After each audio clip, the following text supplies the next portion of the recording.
Hello student, my name is Akshay. Welcome to the master academy. आज हम कुछ problem पढ़ने वाला है अलाइन एंगल पे बेस्ड पे। उसमें से कुछ प्रॉब्लम है जो मैक्सिमम स्टूडेंट्स को टफेस्ट लगते हैं।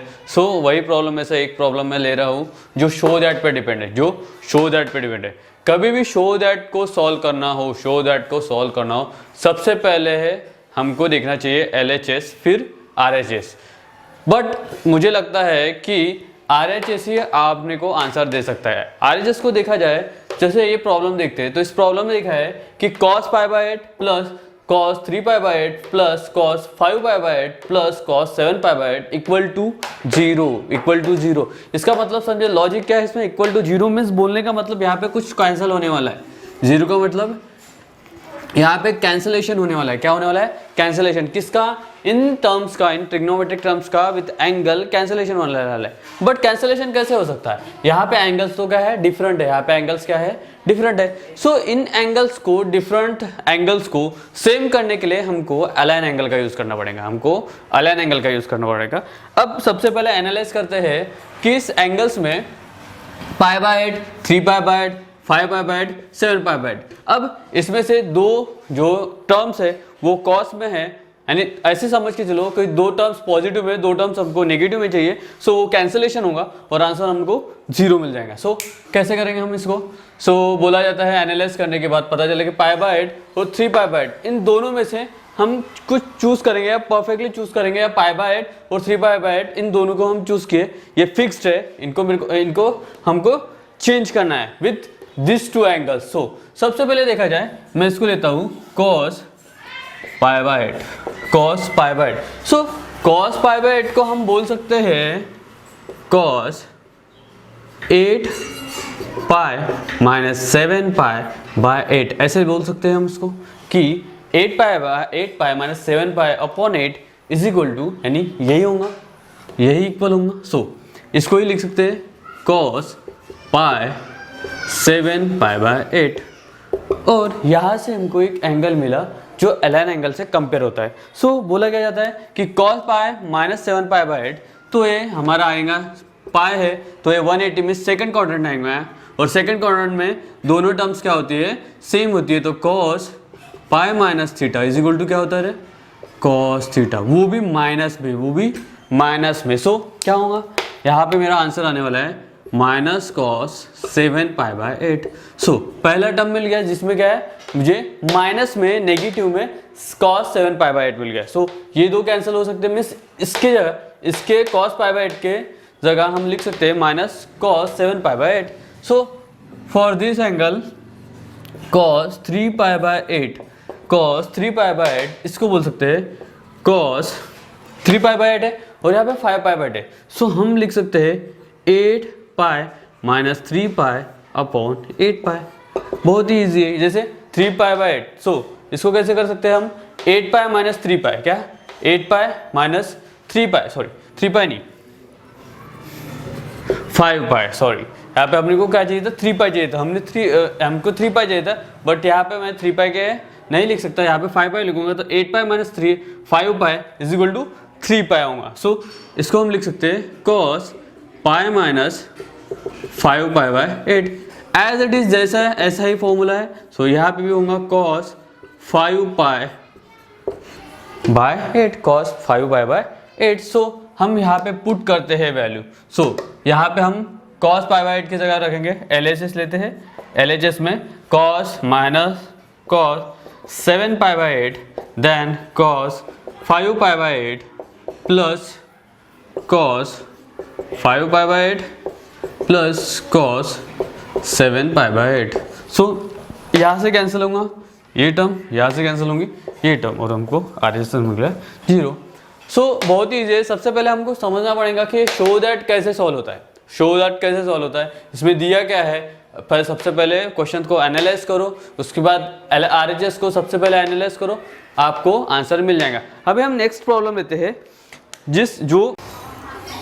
हम नेक्स्ट प्रॉब्लम देखते हैं। जो अपना नेक्स्ट प्रॉब्लम है sin² π/10 plus sin² 2π/5 plus sin² 3π/5 plus sin² 9π/10 is equal to 2। LHS में देखा जाए तो इतनी बड़ी टर्म है, बहुत बड़ी टर्म है, और RHS में देखा जाए तो वहाँ पे 2 है, वहाँ पे 2 है, तो ये 2 का मतलब क्या होता है, 2 का मतलब क्या होता है? तो सबसे पहले अपने को सोचना पड़ेगा कि 2 क्या है, 2 कब बनता है और कैसे बनता है। सो 2 कैसे बन सकता है, 1 + 1 से 2 बन सकता है, 1 + 1 से 2 बन सकता है। और we know the some standard फॉर्मूले, लाइक मुझे पता है कि sin² x + cos² x = 1 होता है, हाँ या ना। ये लॉजिक यहाँ पे लग सकता है और परफेक्टली लगेगा ही, क्योंकि 2 एज इट इज जैसे यानी 2 दिखता है तो 2 तो ऐसे बनेगा नहीं, उसके लिए क्या है sin² x + cos² x = 1, ये लॉजिक लगना चाहिए। बट ये लॉजिक लगने के लिए हमारे एंगल सेम चाहिए ना, है ना, हमारा एंगल सेम चाहिए। अब ये एंगल सेम्स कैसे करें, एंगल सेम्स कैसे करें? सो यहाँ से कुछ टर्म्स लेना पड़ेगा। जैसे देखा जाए यहाँ पे π/10 है, यहाँ पे 9π/10 है, यहाँ पे 3π/5 है, यहाँ पे 2π/5 है। सो क्या करें, सभी एंगल को हम सेम करते हैं, सभी एंगल को हम सेम करते हैं। अब कैसे करेंगे सेम, जैसे मैं 10π ये sin² π/10 है, sin² π/10 है, तो हर जगह मैंने क्या π/10 लगा दिया, हर जगह मैं π/10 रखता हूँ या बनाता हूँ बाय अलाइन एंगल। तो देखो कैसे बनता है। सो मैं सबसे पहले इसको लेता हूँ, सो इसके लेता हूँ, सो sin² 2π/5, स्क्वायर नहीं, साइन ही लेते हैं, sin 2π/5। अब sin 2π/5 को हम अब सबसे पहले लॉजिक क्या लगना चाहिए कि साइन है तो साइन का अपोजिट आना चाहिए कॉस, क्योंकि यहाँ पे sin² x है तो cos² x चाहिए ना, sin² x तो ऑलरेडी रहेगा, हमको cos² x चाहिए, ठीक है। सो हम क्या करेंगे, sin 2π/5, सो हमें अपोजिट चाहिए, क्या चाहिए, अपोजिट चाहिए। मीन साइन का अपोजिट कॉस यहाँ पे होता है, साइन का अपोजिट कॉस यहाँ पे होता है। सो 0 से π/2 के बीच में, सो 0 से π/2 के बीच में देखते हैं। सो क्या होगा यहाँ पे साइन को, सो हमको एक चीज पता रहनी चाहिए, ये प्रैक्टिस से होगी चीज कि π/2 माइनस π/10 करते हो तो तुम आपको पूरी वैल्यू एज इट इज जैसे कि वैसे मिलेंगी।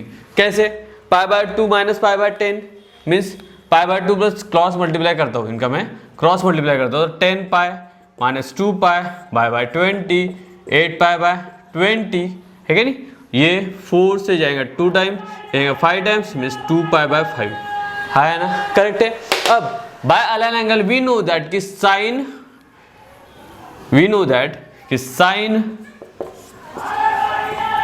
π/2 माइनस थीटा = cos थीटा, है ना, करेक्ट है। Sine π/2 minus theta = cos theta. So यहाँ पे क्या आएगा cos π/10, सो π/10 एक आ गया लॉजिक, ठीक है। सो सेकंड लॉजिक लेते हैं हम, सेकंड लॉजिक लेते हैं, जैसे बोला जाए ये रिजॉल्व होने के बाद हम इसकी तरफ आते हैं। सो साइन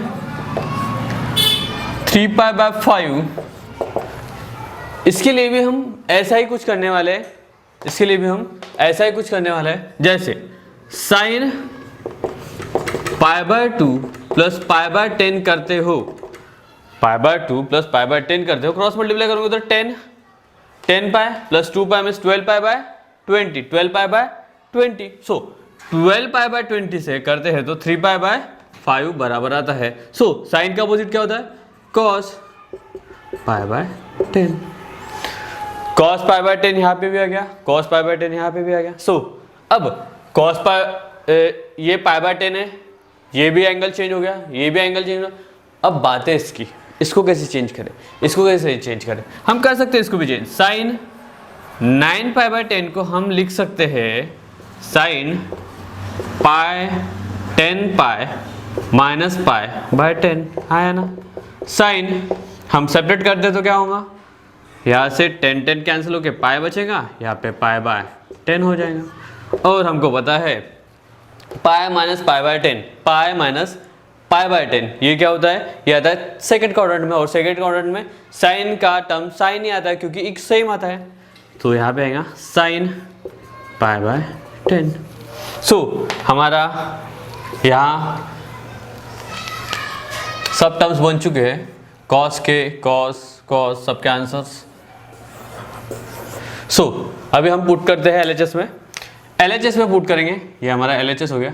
सो LHS में क्या है, sin² pi by 10। So LHS पहले एज इट इज जैसे कि वैसे लिख लेते हैं, sine pi by 10 plus sine square 2 pi by 5 plus sine square 3 pi by 5 plus sine square 9 pi by 5।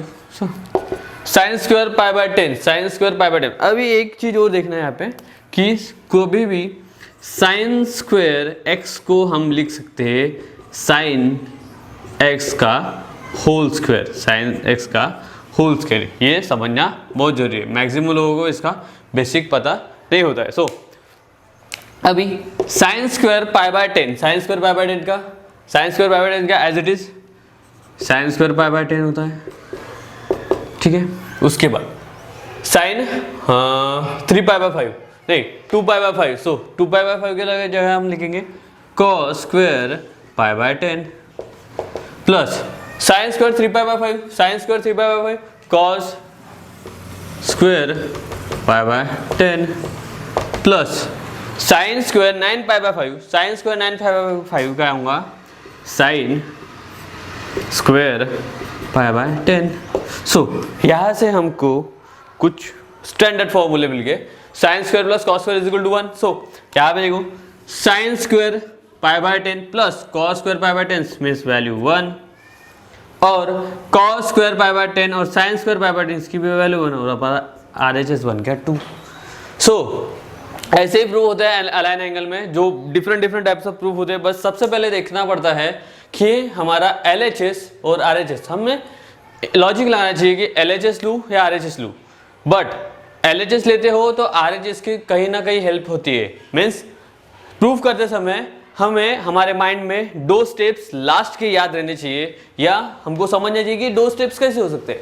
2 steps यानी पहली स्टेप ये कि साइंस के लास्ट वाली स्टेप में कि 1 + 1 यानी 2 होता है, और 1 मीन्स क्या होता है कि sine square X plus cos square X is equal to 1 होता है। सो ऐसे ही अलाइंस के बहुत ऐसे प्रॉब्लम्स है जो आपको बेसिक्स है, और ये प्रॉब्लम्स 11th और 12th as well as IIT में भी यूज होते हैं, ठीक है।